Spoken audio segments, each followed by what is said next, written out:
হ্যাঁ, রাজাইপুর লীগ থেকে যোগদান করেছি বৈদ্যনগর বাজারে তৃণমূল। আমাদের মমতা ব্যানার্জির উন্নয়নের জন্য আমাদের ভালো লেগেছে, তাই আমরা কতগুলো আমাদের ভজকৃষ্ণ গোস্বামী হাত ধরে আমরা যোগদান করি। কতগুলো পরিবার আমরা 43 জন। গত পঞ্চায়েত নির্বাচনে আপনারা বিজেপি হয়ে কাজ করেছিলেন তো? হ্যাঁ 43 ঘর করেছিলাম। আচ্ছা, বিজেপি হয়ে কাজ করেছিলাম, আমাদের মেম্বারকে জিতিয়েছিলাম, তখন মেম্বারকে জিতিয়েছিলাম। ওনারা ঠিকমতো কাজকর্ম করছে না। আমরা দিদির উন্নয়ন দেখে আমরা 43 ঘর যোগদান করলাম। আপনাদের পঞ্চায়েতও তো মানে ও আপনারা তো বাবলা পঞ্চায়েতের মধ্যে পড়েন না? বাগাসা পঞ্চায়েত, তাহলে বাগাসা পঞ্চায়েত তো বিজেপিরই। হ্যাঁ বিজেপি। তা সেক্ষেত্রে আপনারা কাজ করতে পারছিলেন না? না না না কি কোনো কাজ দেখছিলাম। আর মেম্বার কি বলছে, পাশে ছিল না মেম্বার? মেম্বার পাশে, আমাদের পাশে। হ্যাঁ, মেম্বার ঠিকমতো কাজকর্ম করে না, কোনো কিছুর মধ্যে থাকে না, ঠিক আছে, ডাকলে পায় না। হ্যাঁ, তার জন্যই আমরা দিদির উন্নয়ন দেখেছি। এবং ভজকৃষ্ণ গোস্বামী আছে আমাদের এমএলএ, তারও উন্নয়ন দেখে আমরা নিজের মন থেকে আমরা যোগদান করি। আপনারা ইচ্ছা প্রকাশ করেছিলেন ওনাদের কাছে যে যোগদান করবেন? যোগদান করবো বলে ইচ্ছে প্রকাশ করেছি। তো কি মনে করছেন এবার কি হবে? আগামী যে বিধানসভা নির্বাচন আছে আপনাদের এলাকাতে কি হবে মনে করছেন? আমাদের আমাদের দিদিই থাকবে, আমাদের পশ্চিমবঙ্গে দিদিই থাকবে। এই যে 40টা পরিবার বলছে, তাদের মধ্যে কেউ দায়িত্বে ছিলেন বিজেপির, নাকি এমনি সমর্থক হিসেবে? আমরা সমর্থক হিসেবে। কর্মী কাজও করেছিলেন? হ্যাঁ, কাজও করেছি। কি নাম আপনার? কৃষ্ণ সরকার। আমরা বাগাছড়া ওয়াজের অজয়পল্লী গ্রাম। আচ্ছা, কতজন পরিবার? আমরা 43টা পরিবার। তো এরা তো, আপনারা তো গত পঞ্চায়েত নির্বাচনে বিজেপির হয়ে ভোট করেছেন। আপনাদের তো জয়লাভ করা মেম্বার বিজেপি। হ্যাঁ, তো সেটা জয়লাভ করা মেম্বার ছেড়ে কি কারণে আসা?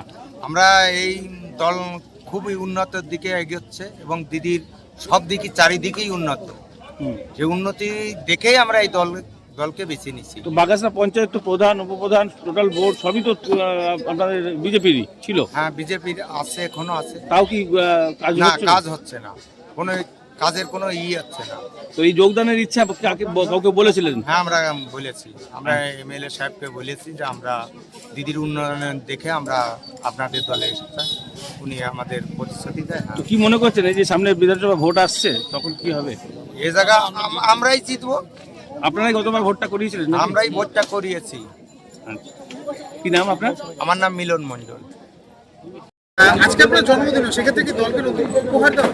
না, দলকে উপহার দেওয়ার স্বাদ বা সাধ্য কোনোটাই আমার নেই। দল আমাকে উপহার দিয়েছে, সেটা উপহার দলকে দেওয়া, সেটা আগামী দিনে 26-এর নির্বাচনে আমার নেত্রী মমতা বন্দ্যোপাধ্যায় এবং আমার নেতা অভিষেক বন্দ্যোপাধ্যায় শান্তিপুরের সিটটা আমরা উপহার দেব।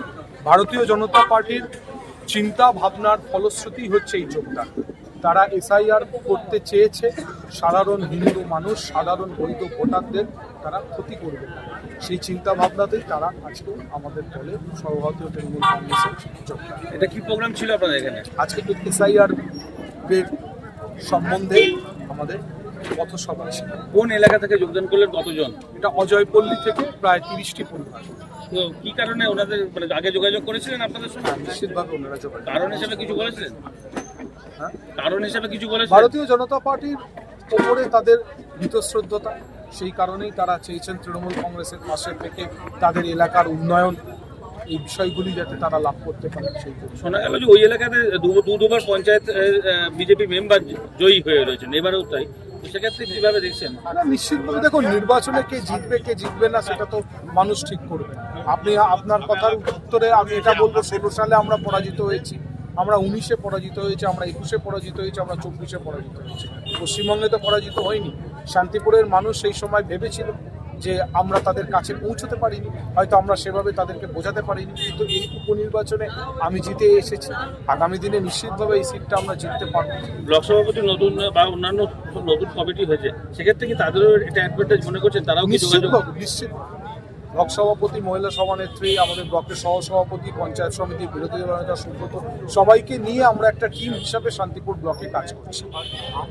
বাবলা অঞ্চলে, এটা তো বাবলা অঞ্চলে, তো কি কারণে বাগাছড়াটা এখানে জয়েন হলো? এই দুটি অঞ্চল খুব কাছাকাছি। আজকে বাগাছড়া অঞ্চল থেকেও মানুষজন এসেছে। আমাদের অঞ্চলের সভাপতি হিসেবে সুদর্শন দ্বারা উপস্থিত ছিলেন, এমন নয় যে বাগাছড়া থেকে তিনি আসেন। আসলে এই দুটি অঞ্চল পাশাপাশি হওয়ার জন্য এবং বাবলা অঞ্চলেরও অনেকজন কিন্তু এখানে জয়েন হয়েছে। বাগাছড়া তো আপনাদের গত পঞ্চায়েত নির্বাচনের ফলাফল ভালো হয়েছিল না, তো সেক্ষেত্রে এই জয়েনিং নিশ্চিতভাবে আগামী নির্বাচনে আমাদের সাফল্য এনে দেবে, এটা আমরা বিশ্বাস করি।